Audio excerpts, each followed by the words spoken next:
History as it happens, July 19th, 2022, 1979. Iran, because of the great leadership of the Shah, is an island of stability in one of the more troubled areas of the world.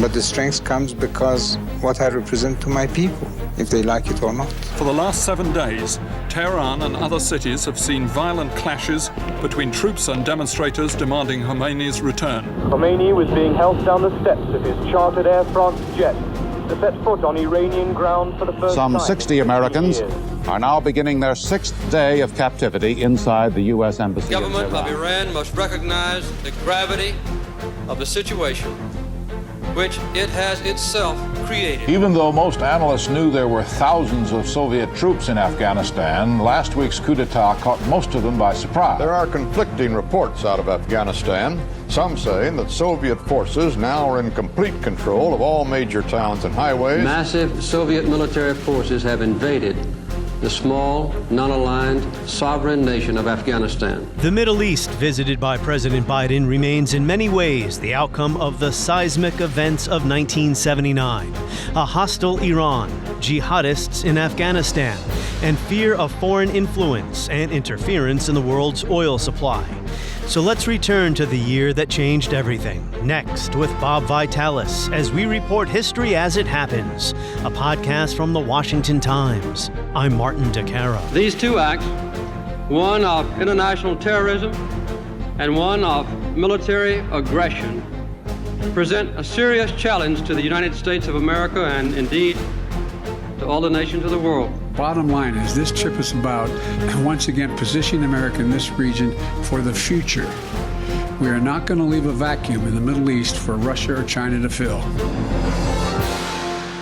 During his 4-day visit to a region that has sucked down immeasurable quantities of U.S. blood and treasure, President Biden stood at a podium in Jeddah. He delivered some remarks to the reporters who were anxious to ask him about his fist bump with the Crown Prince. They seemed less interested in listening to the president rattle off the agreements he had reached with the Arab autocrats whom he once promised to treat as pariahs. As you saw this morning, the Saudis will open their airspace to all civilian carriers. That is a big deal. And he closed his remarks by reminding us the larger strategic purpose behind his visit. We are not going to leave a vacuum in the Middle East for Russia or China to fill. And we're getting results. I'll take a couple questions now. As the U.S. fought wasteful, unwinnable wars over the past 2 decades, China did extend its influence in the Middle East. Wars of choice initiated after al-Qaeda hijackers flew planes into the Twin Towers and Pentagon on September 11, 2001. Well, maybe it's a stretch to say the road to 9/11 began to be paved in 1979. After all, a lot happened between those 2 points in history, and history never operates in a straight line. But 1979 still looms large.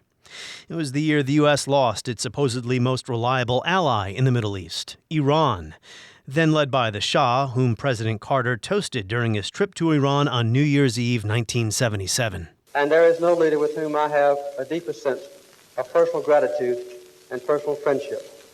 On behalf of the people of the United States, I would like to offer a toast at this time to the great leaders of Iran. The new year would not be a good year for the Shah of Iran. Soon, millions of Iranians would flood the streets in protest against their dictatorial regime. Because it became obvious to Iranians of all walks of life that their Shah was more interested in buying U.S. weapons and throwing lavish parties than truly modernizing his country. And by early 1979, he would be gone, in exile. After 30 days of unsuccessfully trying to get the American hostages out of Tehran, the government of the United States is now trying to get the deposed Shah of Iran out of this country. After the Shah's departure, the Ayatollah returned to Iran in February. The hostage crisis began in November, and the following month, 1979's second major shock in the country to Iran's east. President Carter demanded last Friday evening that the Russians pull out of Afghanistan.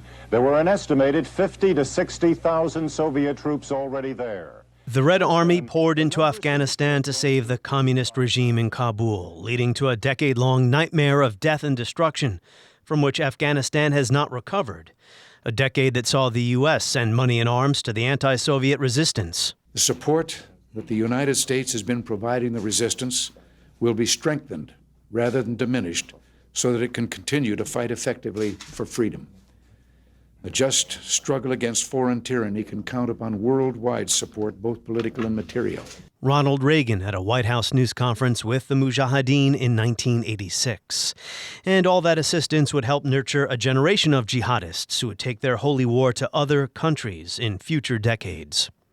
So, more than 40 years later, we're still living with the consequences of 1979, the events of that year, and the U.S. response to them. And like President Carter, then Reagan, today President Biden is also trying to prevent other powers from gaining influence in the region. Bob Vitalis is an expert on the politics of the Middle East and energy policy at the University of Pennsylvania. His most recent book is Oilcraft: The Myths of Scarcity and Security That Haunt U.S. Energy Policy. And you may recall he joined us a couple weeks ago to discuss the history of U.S.-Saudi relations. That episode is titled An Impossible Divorce, if you want to go back and listen to it. After this one, of course. Bob Vitalis, welcome back. It's good to see you again, Martin. Of course, a lot has happened since 1979. There have been a number of wars: the Iran-Iraq War, Operation Desert Storm, the 2003 invasion of Iraq, the Arab Spring, etc., etc. But I still think 1979 looms large, the events of that year. So before we get granular, what do you think of that general proposition? It's hard to argue with in some sense. I mean, the fact that our closest ally in the Middle East at that point, the Shah of Iran, a strongly pro-Western country, perhaps an OPEC oil hawk, but generally cooperative with the United States. The Shah was overthrown. The United States backed him practically to the end of his reign. As that Iranian revolution sorted itself out, a set of religious leaders came to power. Basically, the nature of the U.S.-Iranian relationship reversed itself. And since that time, it's really been one of not amity, but enmity. It's really the Iranians have been, for the most part, the major power in the region, or would be major power in the region, most involved in resisting U.S. efforts to secure, maintain its regional hegemony. We have a mutual friend, I've learned, Naeem Inayatullah. He once told me 1979 changed everything, especially the U.S. position or posture toward that region. Kind of pulled the United States in. Not inevitably, decisions were made. So before we get to those big events, the Islamic Revolution in Iran and then the Soviet invasion of Afghanistan right next door, what was, for maybe some of our younger listeners who aren't aware of this fairly recent history, who only know that the U.S. has been, mired in the Middle East for generations, what was the U.S. position prior to 79 in the greater Middle East? Given that it was the most influential country in the world, or at least in, as the United States like to say, the free world, it had a dominant position in the region. Earlier in that decade, it had its probably most successful foreign policy coup, which was that, I don't mean that literally a coup, the Egyptians abandoned their alliance with the Soviet Union and came on to the American side. And as a consequence of that moment, we get the Egyptian-Israeli peace treaty. It's a cold peace for sure, but, it was kind of like with the Egyptians out of the way, through a negotiated peace in return for the territory that Israelis had seized from Egypt earlier. I mean, basically, the Israelis found their own military position much stronger because in the heyday of enmity to the Israelis on the part of the Arab so-called confrontation states, Egypt was the strongest power. And without Egypt, there was really no chance for a kind of alliance of Arab states to go to war again. Well, the U.S., it sounds like what you're saying, Bob Vitalis, had a soft power position in the Middle East. There was basically no U.S. military presence there. Absolutely no direct military presence. There was decades of covert involvement, right, in coups and so forth. Yeah. CIA has its fingerprints in a lot of places. And decades of military aid. to the Israelis after, in around 1965, we started aiding the Israelis seriously under the Johnson administration. Aid to the Egyptians during the time of the Camp David negotiations. But the country we armed the most at first was Iran, when it was our ally, because the Iranians were willing to buy every kind of weapon that the U.S. defense industry could serve them up. And next door in Afghanistan, U.S. companies and agencies were involved there in economic development, as well as the Soviet Union, right? They were building dams and roads and things like that. James Michener, that famous multi-volume best-selling author, actually wrote a book about the early days of the U.S.-Afghanistan relationship, or that moment of the U.S. relationship with Afghanistan, which we're really basically talking about the 60s. Really, it's the 1960s that's the high point of U.S. involvement in the economic development of Afghanistan. But what plays out there across the course of the next decade is the rise of left-wing movements and then governments, which allied itself closer with the Soviets. And in the Cold War mindset, right, any country lost, was existential in people's minds. But the reality is the connection between the United States and Afghanistan was not as strong as some others, not as pregnant with material interests as some others. And really, there's a kind of slow reversal of the orientation of Afghanistan toward the Soviet orbit. I want to say toward, not a client of the Soviets. It was never something that all Afghanis embraced wholeheartedly, right? The lefties in Afghanistan were opposed by more conservative elements, tribal elements, ethnic elements that emerge or consolidate themselves as the Taliban some decades later. So I was just watching a video of Carter toasting the Shah, and Carter used a word: stability. Iran, because of the great leadership of the Shah, is an island of stability in one of the more troubled areas of the world. When you look back at the past 20, 30 years of U.S. foreign policy in the Middle East, stability doesn't come to mind as the goal. It was fighting terrorism, nation building, the Freedom Project under George W. Bush once the Iraq War went sideways after 2003. But in the late 1970s, stability, that just wasn't some word that randomly wound up in Carter's speech. What did he mean by that? He believed the Shah was reliable anti-communist ally in the region, and he maybe wished to believe that the rest of the Iranians were with him in that, or that any kind of evidence of instability, I would put it in another way, any kind of evidence that ordinary people or a larger population are dissatisfied with the degree of autocracy and policy turns at that moment, well, they start to act. Iran had a parliament and parties. So Iranians were politically active, and not all of them thought that the Shah was moving the country in the right direction. So I think for Carter, for the American elites, et cetera, their wishful thinking was, since they viewed virtually everything through the Cold War lens of if there's instability, it must be that the communists are behind it, which was an argument made over and over again. It must be that the Soviets have their hand in this. Fear of change and wishful thinking that the Shah was going to be able to keep control over this. And Carter had some, if he just listened to some of his experts, the folks who knew Iran seriously, he would have learned that it wasn't precisely that island of stability that he invented or celebrated in meeting the Shah, et cetera. Our friendship is irreplaceable, and my own gratitude is to the Shah, who in his wisdom and with his experience has been so helpful to me, a new leader.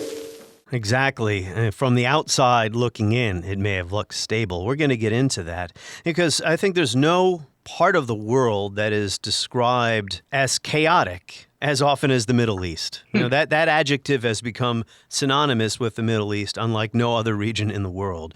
So at the time, the U.S. didn't want chaos spilling out all over the place in the Middle East, and oil had a lot to do with that, right? I know we discussed oil in our first conversation, but we can return to it here. Oil is always part of this, right? In a couple of ways, right? Well, the Iranians made a lot of money selling oil after 73. Absolutely.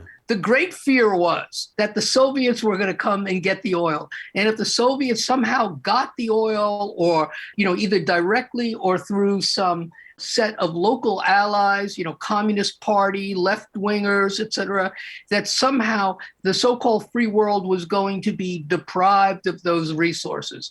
This was the position put forward throughout the 60s, throughout the 70s, even when evidence refuting that idea was in existence. Throughout the 1970s, the Iraqis, the Ba'ath regime in Iraq under Saddam Hussein, was the closest allies to the Soviet Union.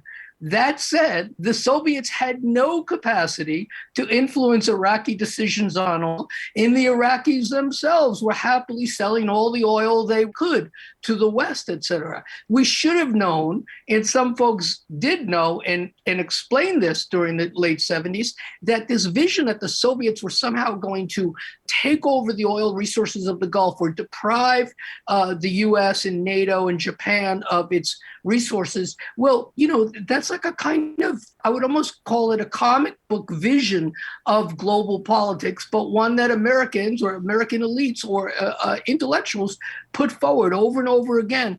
The Soviet effort to dominate Afghanistan has brought Soviet military forces to within 300 miles of the Indian Ocean and close to the Straits of Hormuz, a waterway through which most of the world's oil must flow. Against, right, the evidence or the complexities of our real world, et cetera. So we were concerned about communism and the Soviet Union because of the invasion of Afghanistan, but also inside Iran as well, and this was why the U.S. backed the Shah. There were some communists inside Iran. It wasn't just a Soviet thing. The Tudeh party was a small party, though, and not very influential by the late 1970s, and not taking its cues from Moscow anymore, for sure. So maybe by focusing on communism, the U.S. missed something else. Well, the world missed something else, really. The world. The rise of religious fundamentalism, Sunni and Shia. Allow me to cite a passage from Steve Call's Ghost Wars here. By the end of the 1970s, Islamic parties had begun to assert themselves across the Muslim world as the corrupt, failing reigns of leftist Arab nationalists led youthful populations to seek a new cleansing politics. Clandestine, informal, transnational religious networks such as the Muslim Brotherhood reinforced the gathering strength of old-line religious parties. This was especially true on university campuses, where radical Islamic students competed for influence from Cairo to Amman to Kuala Lumpur. It's amazing when you look at it from today's vantage point, right? We were obsessed for a decade or more with jihadism right after 9/11. But in the late 1970s, we were kind of ignorant of it. That was the moment when I was setting off to graduate school for my first 2 years, where the way we understood the Middle East and the way that the Middle East was taught in our graduate field seminars, by the world's experts, was that, religion was a force in decline in the region, or the region was becoming increasingly secular. Secularism was the wave of the future. Religion was tradition. And then I spent 2 years in Cairo in 1980 and 82. And there, the first sociologists in Cairo were trying to analyze and understand a phenomenon of veiling inside of Egypt, right? They were finally taking notice that, if you look at pictures of Egypt in Cairo in the 1950s or 1960s, you'd be shocked at what you see, given the way you understand the world today. Though this was also true about Iran at the time and Afghanistan. Women would be dressed like Western women in mini skirts. No one was wearing hijabs, et cetera. The guys all looked like hippies. People assumed this secular wave was enduring, et cetera. And here were these Egyptian sociologists noticing, wait a minute, these women are wearing veils. Where is that coming from?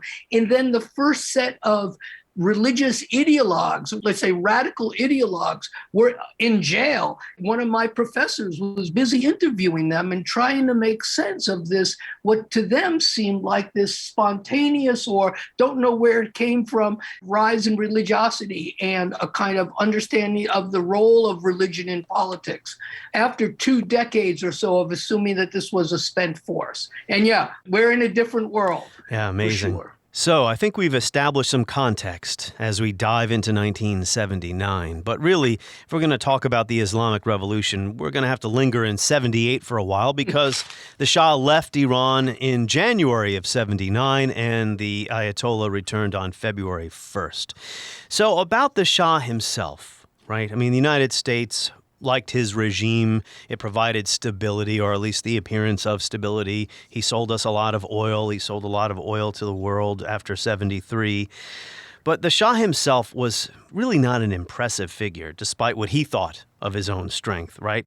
I'm not an expert on the Shah, but an easy way to understand how it is that he could not see the forest for the trees is just this belief that modernization was this process that would take a while. The benefits would trickle down, though, evidence for such was lacking. And then much more important, not only was there great poverty, for instance, and resistance to the Shah's one-party system and efforts to try to open up the political system to be more pluralistic, there was increasing repression. If you don't have a legal fora for expressing your dissatisfaction, right? You take to the streets and worse. And as that started to happen in Iran, the Shah, of course, had his secret weapon, which was his secret police, Savak, which was trained, by the United States, aided by the United States. So really, the late 70s was a period of increasing repression inside of Iran. Your colleague at the University of Pennsylvania, John Gazvinian, has written a marvelous book titled America and Iran. He writes, after more than 30 years of the Shah's rule, many Iranian villages still lacked electricity, running water, paved roads, or medical facilities. 60% of children did not finish primary school, and the overcrowded universities received 10 times as many applicants than they could accept. The eradication of illiteracy and the land reform program, the Shah's landmark initiatives, were stillborn. And he also notes, does Gazvinian, that for the first time in 1976, the government announced it actually had a budget deficit, despite all that oil revenue. So it's late 78. There's unrest in the streets. The Shah is very unpopular. He cracks down. There was a bloody massacre. Yet the Carter administration, and maybe this speaks to our current moment because it could help describe or explain why U.S.-Iranian relations have always been so bad, with a couple of brief exceptions to that. The Carter administration sticks with the Shah to the very end. They didn't realize what was going on in the country, despite the presence of all those Americans there. What was happening? Iran was on the verge of, what is probably the classic example of a social revolution for the late 20th century.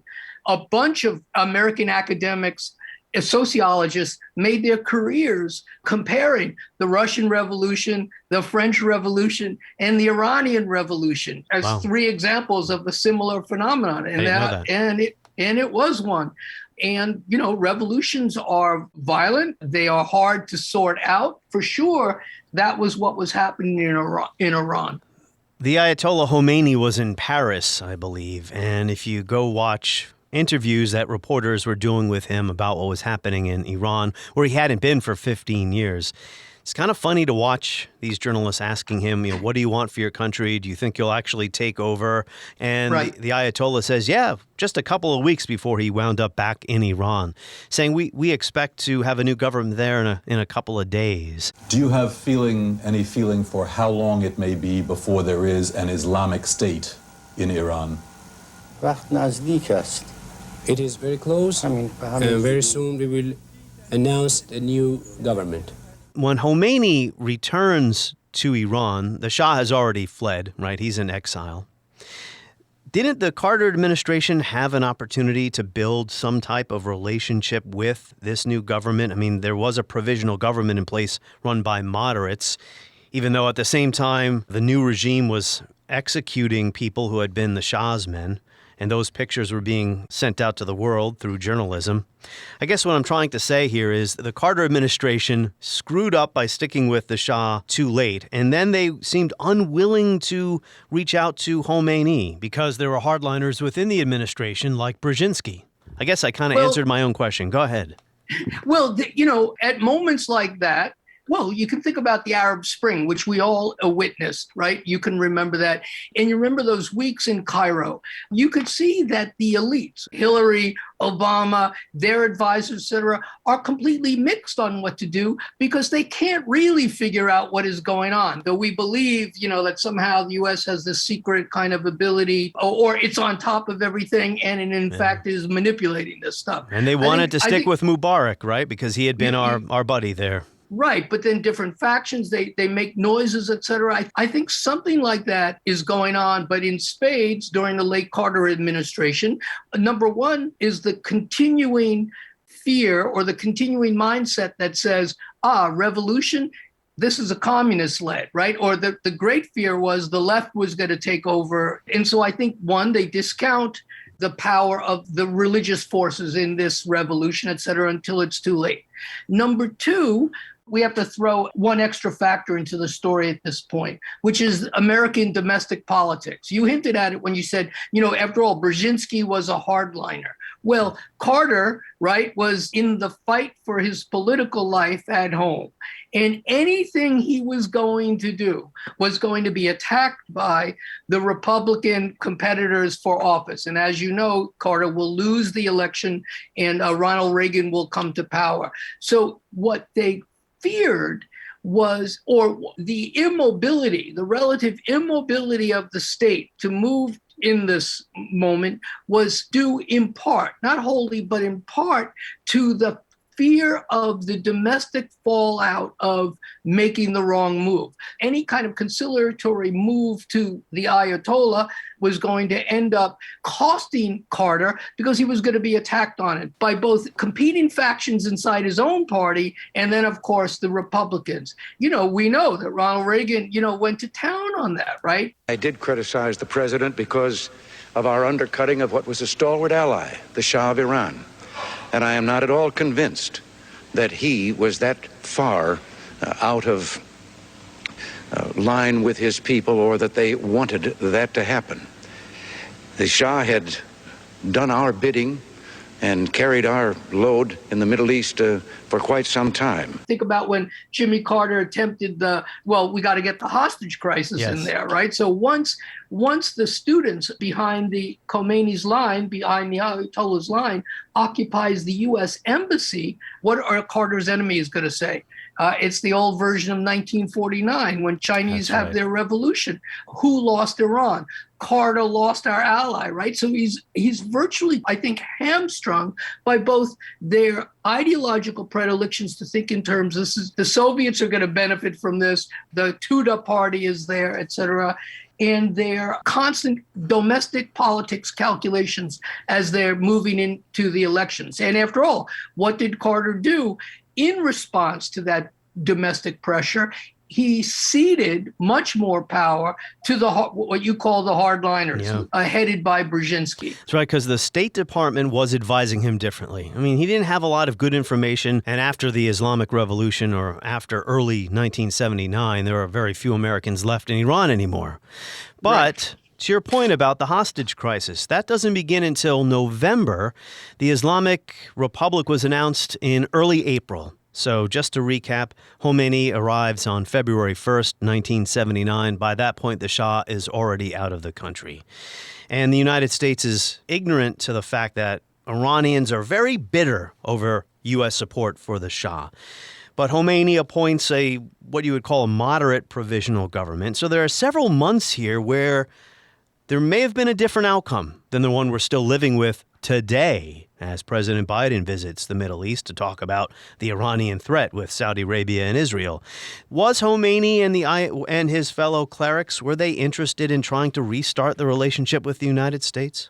Well, at least some of them were, for sure, right? I mean, I would say yes, under the right circumstances, right? And the right circumstances would be roughly recognize our sovereignty, recognize the success of the revolution, and support us. No one in the U.S. administration is imagining a U.S. embrace of that Islamic revolution. They're imagining, some of them, that this is a set of people that we could work with as long as they are willing to pursue the policies that we want or move in the direction that we want. Because it wasn't like we had no experience dealing with tough regimes or dictators. Right.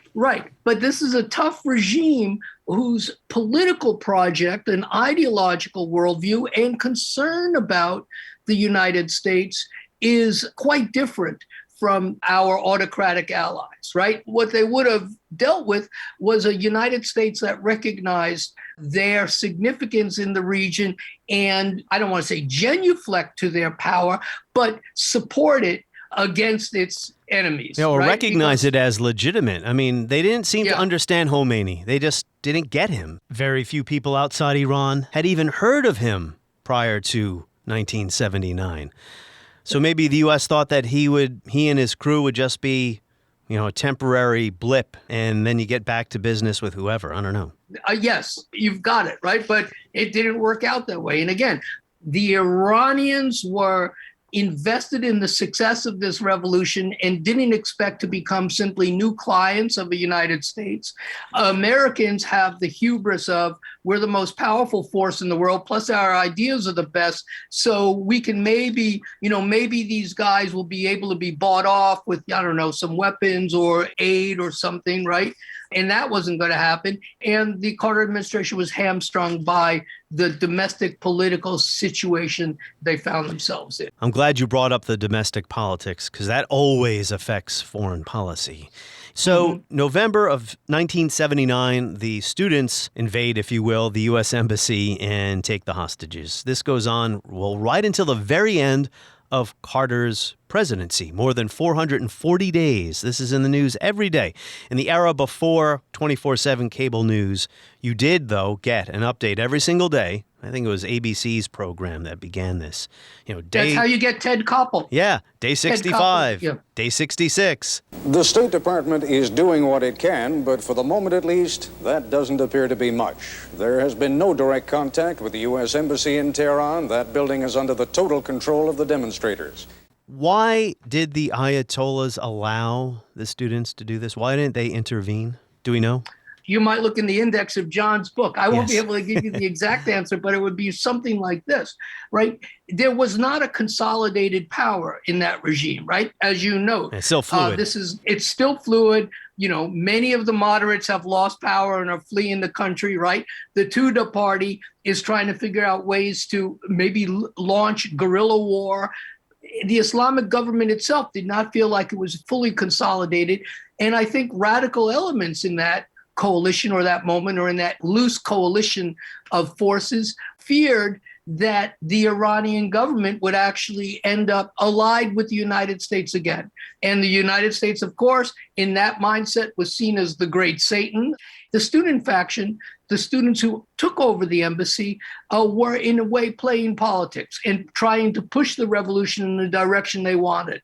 And with the idea that this would embarrass the moderates, et cetera. And I think Khomeini makes the decision. Now, again, this is another kind of autocratic regime. There are no archives we can consult and so forth. But I think Khomeini makes a decision that this is something that he could use against his enemies at that moment. So a lot has happened since 79, but the U.S.-Iranian relationship has never recovered from these events. We're going to loop back to present day in the shadow of 79 near the end here. So shock number 2 comes near the end of 1979.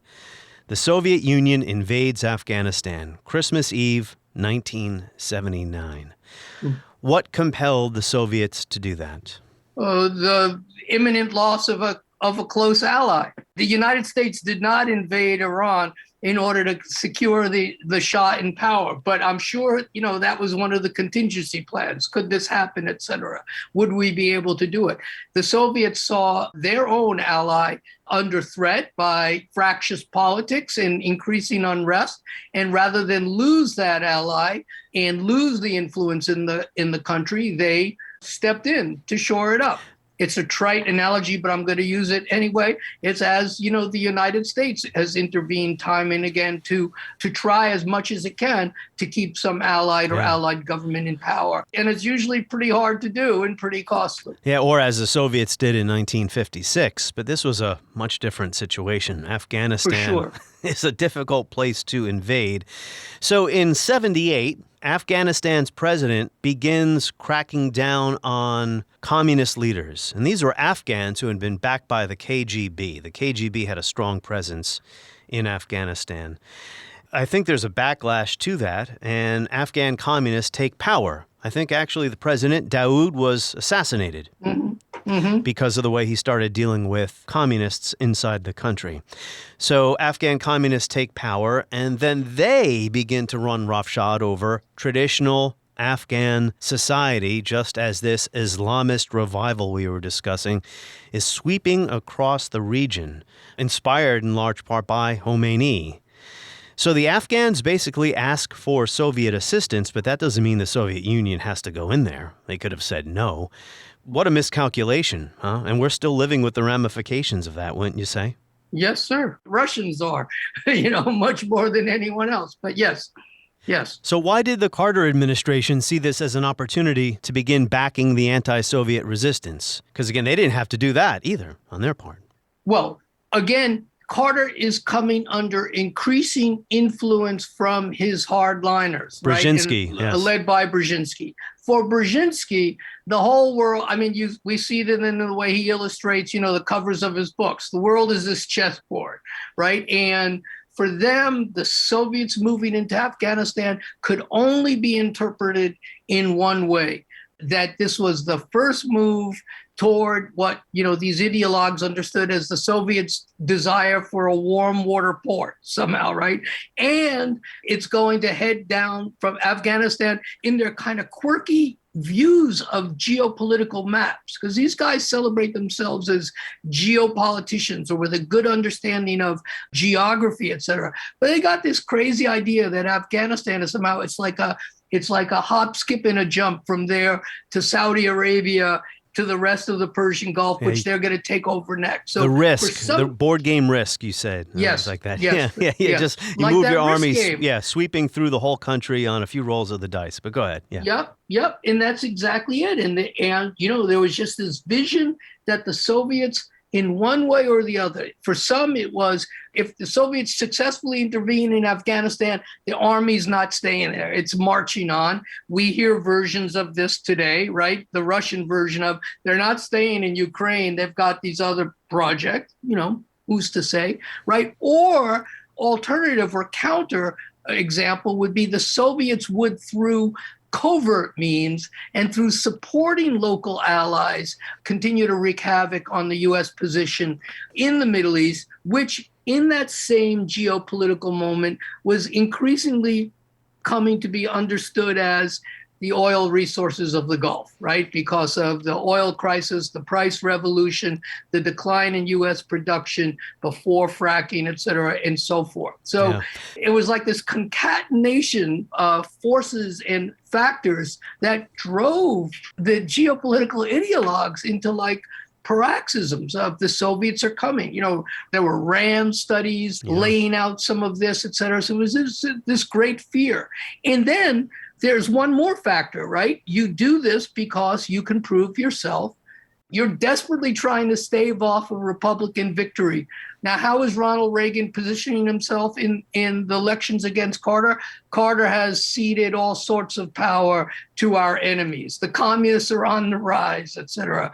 What's greater proof than the loss of Iran and now this invasion of Afghanistan? So they have to look tough against their Republican opponents. Yeah, you can see echoes of that in U.S. policy toward Ukraine. It is a regional dispute, but we are building it up into a geopolitical crisis. Yes. The Soviets don't really understand Afghanistan. The United States didn't really understand Iran. So when you, as you just explained, view these conflicts or these crises through this geopolitical lens or ideological lens in the Cold War, you miss a lot. I mean, needless to say, the U.S. missed a lot about what it was doing in Afghanistan at the time. Only became apparent after the attack on the World Trade Center in 1993, and then after 9/11. Actually, it was 9/11 that got me interested in Afghanistan, because although I had heard of Osama bin Laden prior to that, I think the first time I heard his name was in 1998 when al-Qaeda bombed the embassies in Africa. I was really ignorant of the history of the involvement in Afghanistan by the U.S. and Saudi Arabia, both aiding the resistance. So maybe this sounds like an easy question, a yes or no question. Didn't seem like anyone in a position of power in the U.S. considered the possibility that arming and organizing these fanatics to kill Soviets might cause problems later on, not just with Carter. The answer is no. Yes. I mean, or if it is, that's we'll deal with that when we have to, basically, right? From their perspective, here were these sets of motivated fighters that were going to really cause a problem for the Soviets, who are our real enemy.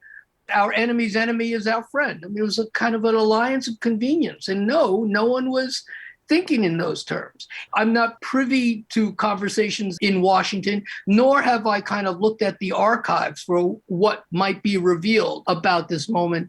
But roughly, if there were voices, if they were future-oriented and going, maybe we shouldn't be allying with these religious jihadists or religious guerrillas, there were also voices, like Saudi voices, for instance, telling them, no problem. We're in control of these guys. We understand them, right? And Pakistan's intelligence service was doing as well. We've got this under control. Just give us the money, right? Yeah, and the blowback was worse for the Middle East than it was for the United States from this. Yeah, for sure. It proved so costly to the Saudis themselves. I don't want anyone listening to think I'm blaming the U.S. for 9/11 for what happened in the 1980s. I'm not making that type of simplistic argument. Right. All I'm saying is you put arms, organization, legitimation into people who are killing communists, not because they agree with Reagan's ideology, it's because they were invading Afghanistan. I mean, most of the resistance was Afghan anyway, right? Sure. The outsiders, the so-called Afghan Arabs, they were a small number. Yes, a smaller number of folks. And you don't want to make them, I mean, you're not making this mistake, but sometimes people do, which is to see this is all, the United States was the architect pulling the strings, right? Mm. It's the United States has seen the benefits of supporting a movement that existed anyway, right? And would have found other ways to get weapons and so forth. So we don't want to, leftist anti-imperialists see this as all as plots by the United States. And I know you're going to bring it up so we can deal with it. They like to point to the fact that Brzezinski, decades later, gave an interview that said, oh, yeah, this was our effort to drag the Russians into the bear quagmire, trap, like Vietnam. Right. So that we secretly aided these guys to pull the Russians into actually even invading. That's what Brzezinski's argument was. Right. And, what I'm struck by is, ever since Brzezinski gave that interview in Le Figaro, where he sort of said, yes, we had this plot to pull the Soviets into a quagmire. Before the regime fell in Afghanistan, or before the Soviets invaded, we wanted to make them invade, the argument goes. Here's the thing. People just love quoting Brzezinski, who in any other situation would not believe a word he was saying, right? Brzezinski talks all the time about things, right? But he makes that interview. It's treated as documentary biblical truth that it happened. I was never convinced by this. And the best thing is we have no... The bear trap theory is what you're referring to. Yes, but we also have no kind of confirming evidence. Yeah. There's no documents, et cetera. It's just Brzezinski's interview, and people have run with it. So my point is to say that this was a kind of homegrown opposition to a Russian invasion of a country. Let's call it nationalism of different stripes, right? That the United States, the Saudis, the Pakistanis, all for different reasons, see a need to support, but they are not the architects of the thing, right? They are facilitating it. They're hoping to keep control of it. That's not ever a good thing to do, But, I don't know what other choices they have at the moment. I have a friend who was a CIA agent who was involved in facilitating linkages at the time. He's a forensic psychologist now who's made a career of psychologizing terrorists. You would know his name possibly because he's in DC now, Mark Sageman. So before Mark Sageman became the expert in terrorism in 9/11 in bin Laden, he was actually a CIA officer in part of the clandestine arms movement. And he constantly would insist, we did not create this thing and we didn't really have control over it. We were doing the best we could, right, to steer it or influence it in a way that we hoped was going to benefit us. And after all, the benefit seemed pretty obvious, and that these guys were making mincemeat of the Soviets. And then when the Soviets left Afghanistan, the West abandoned the country anyway and left it to its own devices. I guess the government lasted until 1992, and then there was a civil war that ended in 96 with the Taliban taking over. Not to get too far ahead of ourselves right here. But another thing that came up in that Brzezinski interview in Le Figaro, and I saw this interview cited in Ahmed Rashid's book, Taliban, he was asked, didn't you consider the possibility that giving all these guys weapons and, using this as a battlefield in the Cold War may come back to bite you at some point? And he said, well, at the time, what was more important to the history of the world? Defeating the Soviet Union or riling up a few Muslims, is basically what he said. I'm paraphrasing a bit, but I'm not that far off. I will add, though, that inside the CIA, some did question the wisdom of providing the Stinger missiles, and this was under Reagan, to the anti-Soviet resistance. And the agency did try to retrieve those weapons after the Soviets left. But yeah, one can point out the short-sightedness of U.S. policy without saying things like the CIA created al-Qaeda, which was not the case. So Soviets exit Afghanistan in 1989 after basically destroying the country. And also by the late 1980s, 10 years after the Islamic Revolution that we've been discussing in Iran, the Iran-Iraq War finally comes to an end. It was around 88 or 89, and both of those countries are exhausted. History, I don't have to tell this to a historian, of course, but history never operates in a straight line. But when you look at what the Middle East is like today, as President Biden makes his visit there, it certainly looks like the events of 1979 continue to shape things. So just follow me along a little bit here, and you can correct me harshly if you think I'm taking this argument too far. Never. All right. All those jihadists who had their baptism by fire, one of them, Osama bin Laden, although he exaggerated his role in the war, but they go back to their home countries or they go wherever. And we eventually get 9/11. Which was not about violent movies and miniskirts. We know that bin Laden was against U.S. foreign policy, despite all his exaggerations and lies. That's what he was consumed with, and he was able to convince a small number of people to go along with him in this. But 9/11 drags the United States, or I should say, 9/11 compels the United States to invade the Middle East. It invades Afghanistan, then it invades Iraq. And we know all the chaos that comes out of the failure of that invasion. And we eventually get the Arab Spring, and we get the Syrian Civil War. And I guess what I'm trying to say is, we can line up all these events like a line of dominoes to get where we are today. I mean, am I that far off here? Am I doing a deterministic approach? No, you're not far off, I don't think. But we could stop and sort of say, what were the alternatives that one could imagine after 9/11? There were those who sort of said, well, one had to go into Afghanistan and remake the country. But of course, we know that that ultimately wasn't the project, because very soon after the invasion of Afghanistan, the kind of hardliners around George Bush decide this is our chance to remake the Middle East, right? So that Afghanistan gets sidetracked by the invasion of Iraq. The invasion of Iraq, of course, having absolutely nothing to do with 9/11. And yet, as you know, if I go down the street today to the local gas station and ask people about, well, now it's 20 years, so no one remembers Iraq. But, my father certainly believed that Saddam Hussein was the brains or somehow had something to do with 9/11, right? No, you're right. Polls showed that people believe that garbage. Yeah. We could not accept the grave danger of Saddam Hussein and his terrorist allies turning weapons of mass destruction against us or our friends and allies. You asked the question, didn't anyone think about what would be the cost of supporting jihadists in Afghanistan? Well, we know that foreign policy thinkers and elites and policymakers are farthest from the idea of, of a Andrew Bacevich, whose argument it would be something like this. Your foreign policy prescription should be, and Naeem brought up the same one. First, do no harm. If that's one side of a continuum or one end of a continuum, right? We are so far from that. So that the invasion of Afghanistan to get bin Laden, but really end the Taliban's rule, because the Taliban had the audacity to support bin Laden, even though it would have been possible to cut some kind of deal with the Taliban, right? And from there to the invasion of Iraq, it just takes U.S. foreign policy in some direction that has no logical connection to 9/11, and yet is really, it seems to me, the act that gets us farthest into, or that has the most impact on the region that we are now wrestling with. That invasion and its fallout remade a region that I knew pretty well. I don't mean, knew meaning I could live there, I travel in there. The Middle East doesn't look like the Middle East I once knew.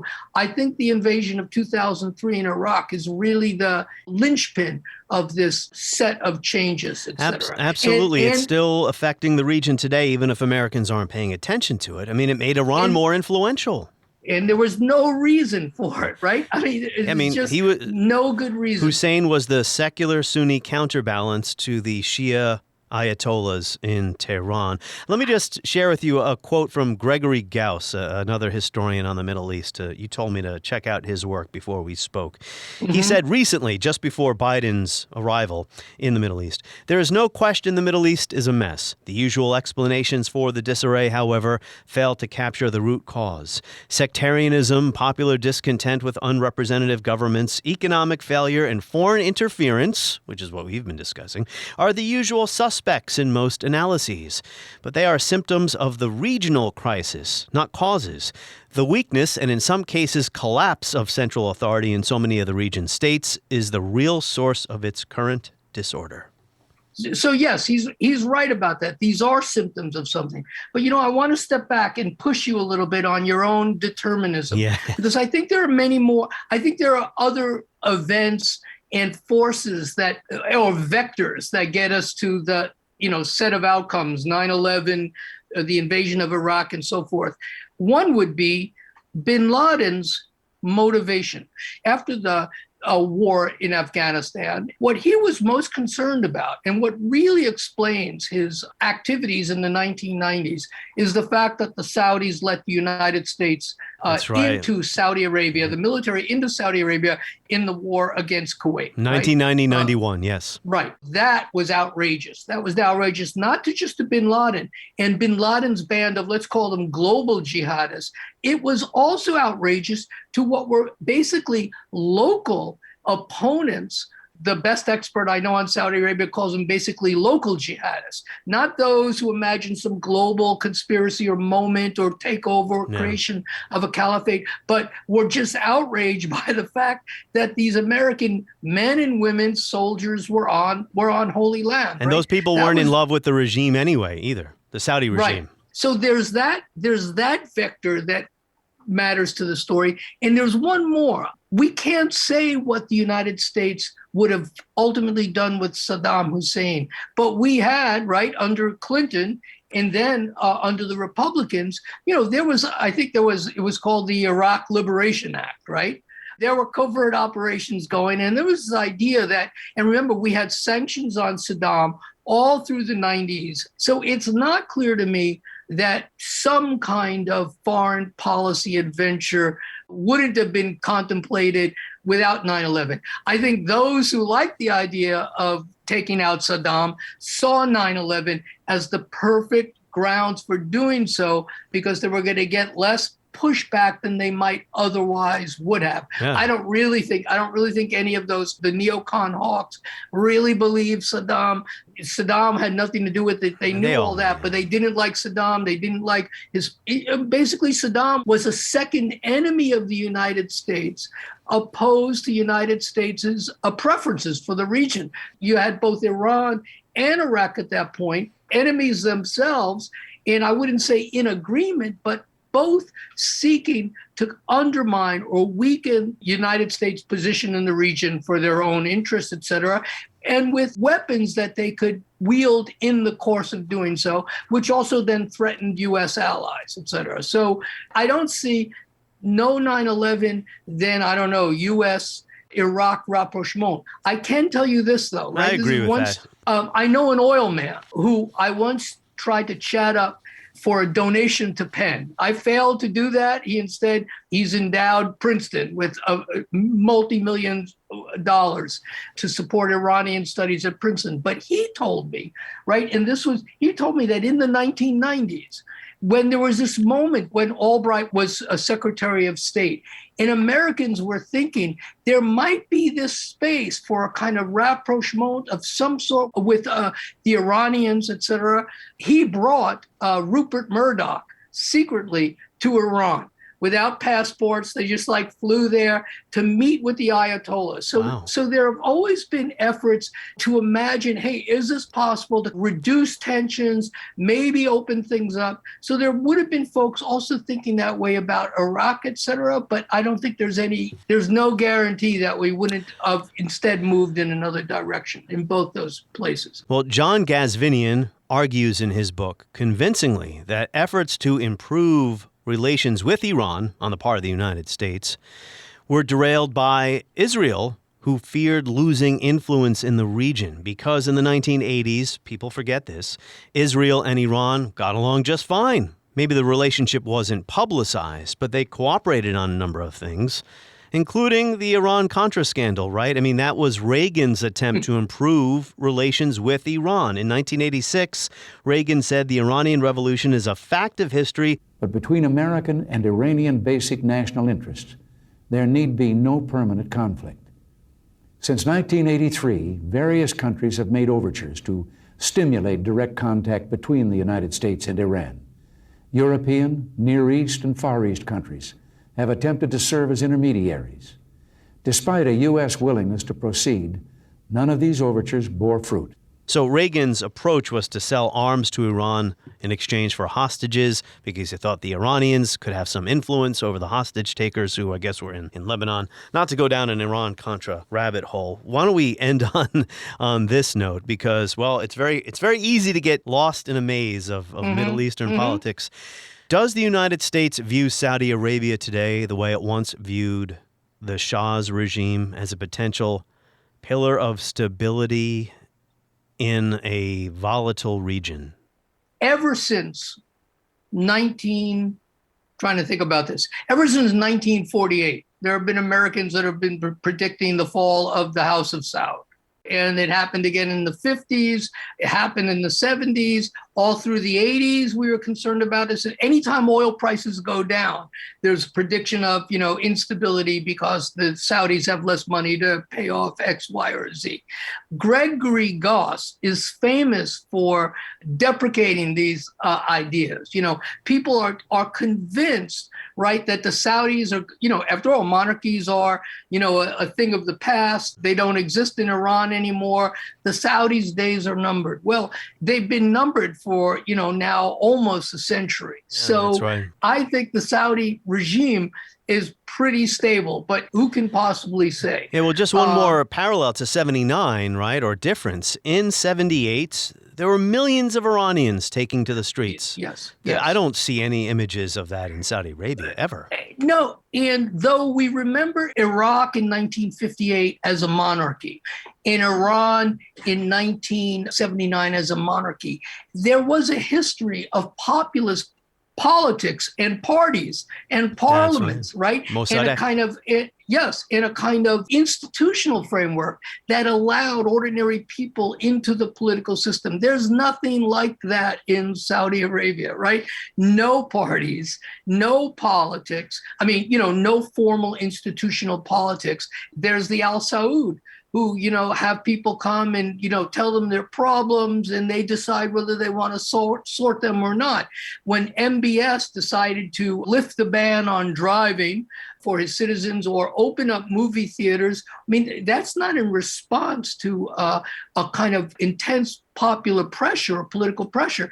That's him making this decision that he thinks the country would be better for that, even as he cracks down on dissent, even as he consolidates even more power in his hands. So MBS is like this dictator, basically, and a young and rash dictator. Ain't going to be around for a while. Who is likely to be around for a while, though, of course, as soon as you say that, since politics is such a funny thing, who knows what's going to happen. But I would not be betting money on the Saudi regime falling anytime soon. That's been a losing bet for a long time. But as far as it becoming then a pillar of U.S. policy in the Middle East as a way of projecting power, the U.S., still a very powerful country, still has, the Fifth Fleet, still in the Persian Gulf. We still have military bases there, even if there's no taste for sending Marines back into any country there anytime soon. But we're still looking for allies. Ally is a tricky word. We're not treaty allies with Saudi Arabia. We need friends in that region. And, enemy number one since 1979, Iran. The U.S. does not want a Saudi Arabia that's outside of its own fold. But at the same time, it can't expect very much from Saudi Arabia. Certainly at one point, right, it had this, during the Nixon administration, it believed that the Saudis might be a kind of third pillar with the Iranians and the Israelis in terms of local forces that will secure stability for the United States without it intervening. After 1979, as we've been discussing, the United States moves in directly with its military forces. But I don't think anyone believes that the Saudi military has the capacity to do the heavy lifting of securing stability in the region. We have plenty of evidence to say quite the opposite, right? Our best example is the Saudi military is failing in Yemen, though it's doing a good job in destroying it. But, they still have mercenaries in operation there. It is not all Saudis who are flying the jet planes or, on the ground, et cetera. It's non-Saudis with a lot of American training and support, et cetera. It is not a military that we can count on because the Al Saud historically has not wanted a strong military, right? Because they know that militaries tend to turn on the kings, right? So it is not a military power in the same way of large population countries like Iran and Iraq have been in the past, or that Iran is now, et cetera. Bob Vitalis of the University of Pennsylvania, we thank you for your insights. And who knows, maybe we'll have you back on in a couple of weeks and we'll do a whole hour about 1980. On the next episode of History as It Happens, we're going to examine our populist moment through the prism of a bygone populist, an ardent segregationist, George Wallace. And I say segregation now, segregation tomorrow, and segregation forever. That's next as we report History as It Happens, a podcast from the Washington Times.